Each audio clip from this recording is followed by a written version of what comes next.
UN Chief Antonio Guterres calls for an urgent end to military activity around the Zaporizhzhia nuclear power plant in Ukraine. Serbia and Kosovo failed to reach an agreement on easing tensions between the two countries at talks mediated by the EU Foreign Policy Chief. And Finland's Prime Minister is in trouble for having too much fun. Opposition parties want her to have a drug test after a video emerged of her partying with friends.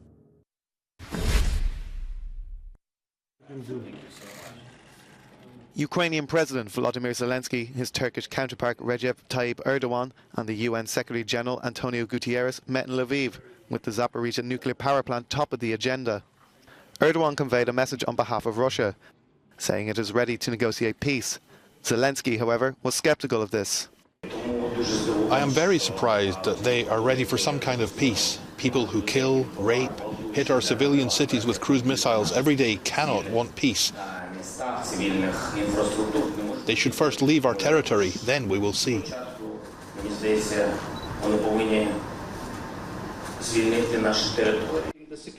Another important issue is grain, with the UN Secretary-General wanting to speed up humanitarian shipments of Ukrainian cereals.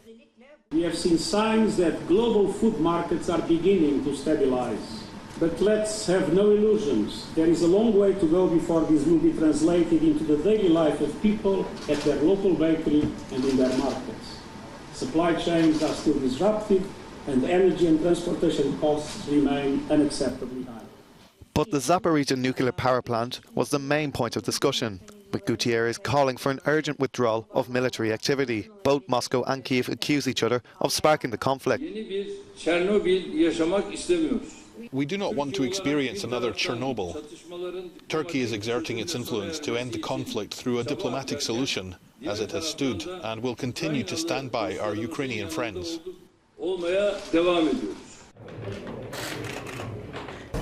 Ankara has tried to keep a balanced position in this conflict, supplying arms to Ukraine while also not supporting Western sanctions imposed on Russia. On Thursday, Kyiv and Ankara signed an agreement on the reconstruction of infrastructure destroyed by Russian bombing.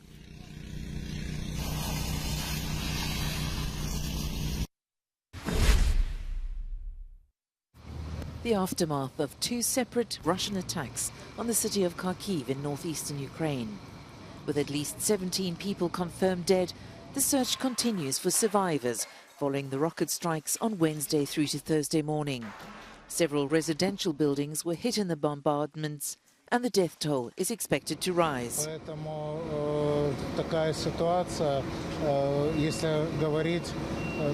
This is the situation. The biggest losses that Kharkiv has suffered since the beginning of the war. I'm talking about people, human casualties and wounded. A day of mourning will be declared in the city.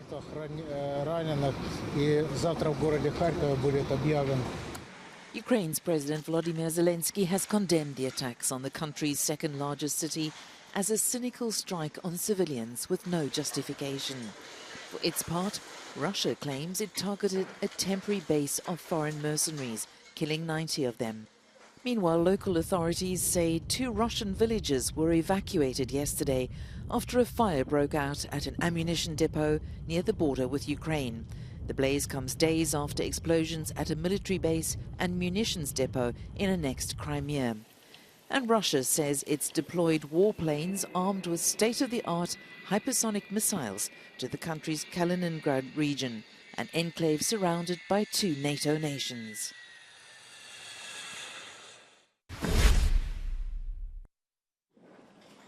As tensions rise between Serbia and Kosovo, the European Union has been trying to play mediator, but to no avail.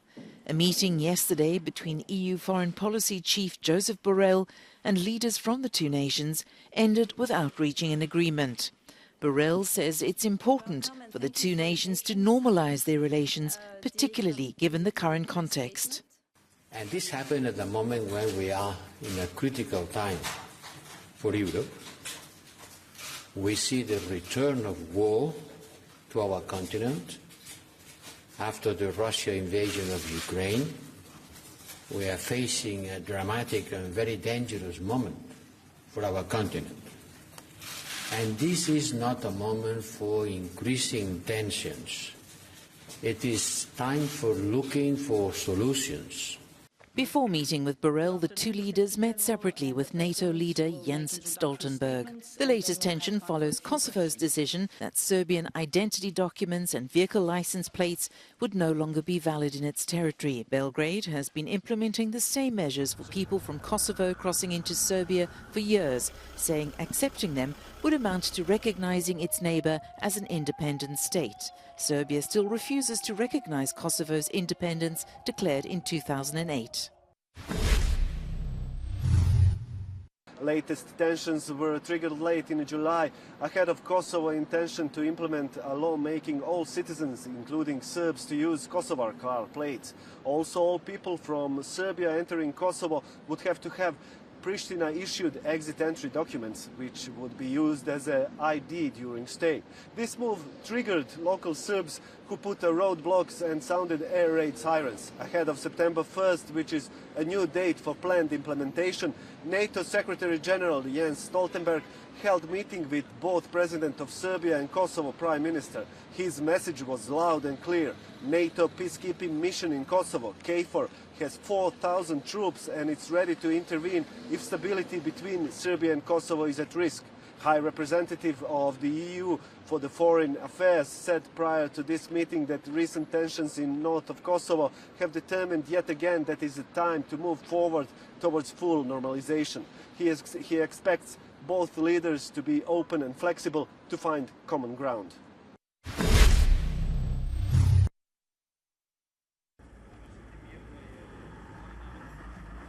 We're marching to Belgrade because we want to ask Mr. Milosevic kindly to leave.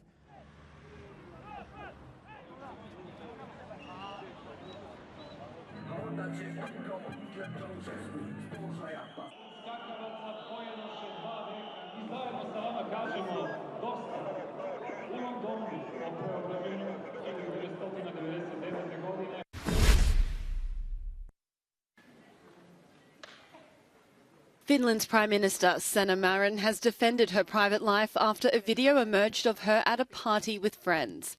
She's pictured at a private residence with Finnish singer Elma, a member of parliament and other celebrities.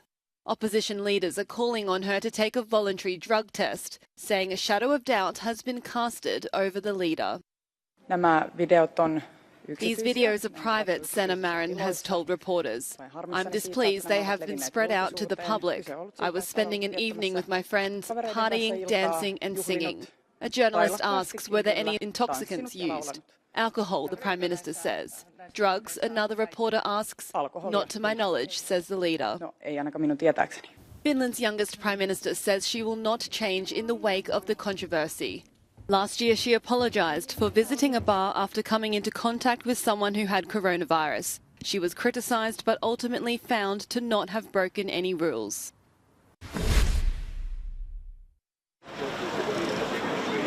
A defiant stance as half of Britain's train lines shut down. More than 45,000 rail workers have walked out in a row over pay, jobs and conditions. Only 20% of services were running on Thursday, and another strike is scheduled for Saturday.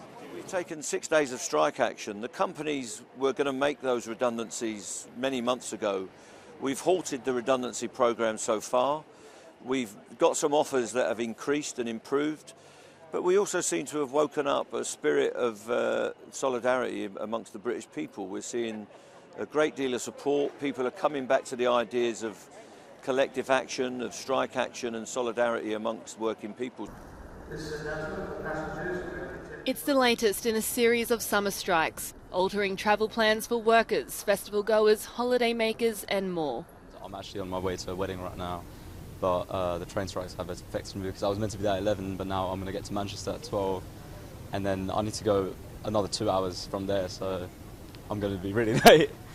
Yeah. There is some frustration, but I do understand the need to do the strike as well. So, yeah, I guess it's mixed.